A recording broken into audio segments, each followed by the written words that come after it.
Hello दोस्त। आज है 16 दिसंबर और कह दें कि 15 दिसंबर में एक ऐसा नोटिस आया है जिसमें थर्ड डीबी यानी थर्ड आरआरबी ऐसा है जिसमें सेकंड डीबी और मेडिकल एग्जामिनेशन शुरू हो गया है एलपी टेक्नीशियन परीक्षा 2018 के लिए।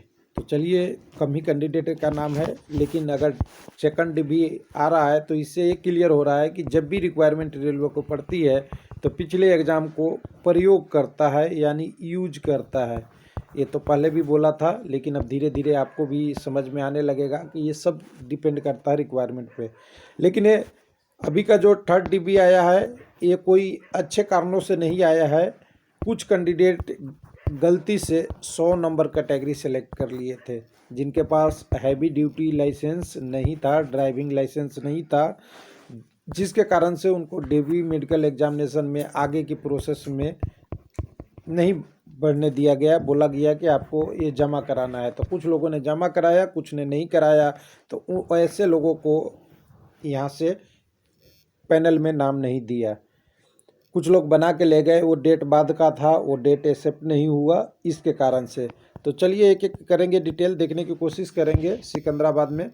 और पहले कौन कौन से आरआरबी आए हैं उसके बारे में बात कर लेते हैं। तो एलपी का आया हुआ है आपका तिरुवनंतपुरम या त्रिवेंद्रम कह दे डायरेक्ट। दूसरा आपका एलपी का ही आया हुआ है, आपके एलपी में ही, टेक्नीशियन का नहीं आया था, ये आया था अहमदाबाद में, यानी दोनों इस साइड से। और तीसरा आपका भी आया है सिकंदराबाद, आपको जो सामने अपने वेबसाइट पे देख रहे हैं सिकंदराबाद में थर्ड आया है। ये टेक्नीशियन का कैटेगरी नंबर 100 का आया है। तो यहाँ पे देखेंगे नीचे में डिटेल में आएंगे तो डिटेल में सेक्शन में आते ही हमें यहाँ पे दिख जाएगा। एक तो कोरिजेंडम पैनल है जिसमें एक एलपी कैंडिडेट को पहले A2 मेडिकल फिट लिख दिया था, क्योंकि A2 तो ले नहीं सकते, A1 लेना है, तो वो गलती से हो गया था टाइपिंग में, तो A1 लिया गया है। तो एक कैंडिडेट का है कोरिजेंडम है, जिसका डिटेल हम दिखाना चाहेंगे तो आपको दिखा सकते हैं। ये आपका ये कैंडिडेट थे, कोई मीना जी थे, इनका चेंज किया गया है, मुरली मनोहर मीना। इनको पहले यहाँ पे A2 के जगह पर A1 के जगह पे A2 लिख दिए थे। इनका ये फिर से कोरिजेंडम जारी हुआ है, जो 18/11 को बड़ा पैनल आया था उसकी बात हो रही है। तो चलिए, ये तो हो गया दूसरी बात, लेकिन अभी बात है सेकंड डीबी की। तो एडिशनल डॉक्यूमेंट वेरिफिकेशन या सेकंड डीबी कह सकते हैं डायरेक्ट, ये आ गया है 1/18 के लिए और category number 100 south central railway के लिए। जहाँ पे आप देखेंगे यहाँ पे कैंडिडेट को बुलाया गया है कि मेरिट ऑर्डर में 50% एडिशनल कैंडिडेट के साथ 6 लोगों को सेकंड डीबी में बुलाया गया है, जिनका यहाँ पे डिटेल दिया हुआ है कैंडिडेट का। अब इसमें क्यों दिया गया है, तो कह रहा है कि शॉर्ट फॉल कर गई है वैकेंसी, जिसकी डॉक्यूमेंट वेरिफिकेशन का डेट 27/12 हो गया है। तो ये शॉर्ट कर गया, मतलब आपको किस कारण से किया गया है देख लीजिएगा नीचे रिमार्क में, तो उसके लिए नहीं लिखा होगा, लेकिन एक चीज़ तो लिखा होगा यहाँ पे देखिए, a valid driving licence driving light duty and heavy duty in DB along the 2 set of photocopy A4 size में आपको लेके आना है।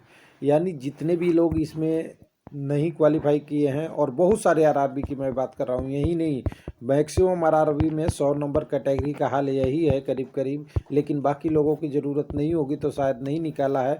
जहाँ जहाँ कम से कम चंडीगढ़ में तो हमें कैटेगरी नंबर 100 में बहुत पोस्टें खाली अभी है। तो यहाँ इन कैंडिडेटों को हैवी ड्यूटी के बारे में है, तो ये आपकी ड्राइविंग लाइसेंस कब होनी चाहिए, कब की होनी चाहिए, तो ध्यान दीजिएगा, नोटिफिकेशन से पहले का होना चाहिए। जब आपकी नोटिफिकेशन आई थी उससे पहले का होना चाहिए। कुछ लोग कहते हैं कि पहले मेरे पास नहीं था, बना लिया, चला जाऊँ क्या, तो देखिए उसको एक्सेप्ट करना शायद आरआरबी नहीं करेगा, क्योंकि वो एक्सेप्ट करेगा वैसे को जो पहले से बना हुआ हो। तो चलिए, 6 लोगों के लिए खुशखबरी है, तो चलिए इनके लिए बधाई, और पहुंचिए अपना डॉक्यूमेंट वेरिफिकेशन कराइए, अपनी आगे की प्रोसेस करें। अभी और बहुत सारे आरआरबी है जिसमें कैटेगरी नंबर 100 की और एलपी की पॉसिबिलिटी बन रही है, लेकिन ये सब डिपेंड करता है रेलवे को कितना रिक्वायरमेंट है, और रिक्वायरमेंट यूट्यूब से नहीं, उनके अंदर क्या है वो पता चलता है, उन आरआरबी को पता है, और अप्रूवल मिलने के बाद आता है। थैंक यू, धन्यवाद।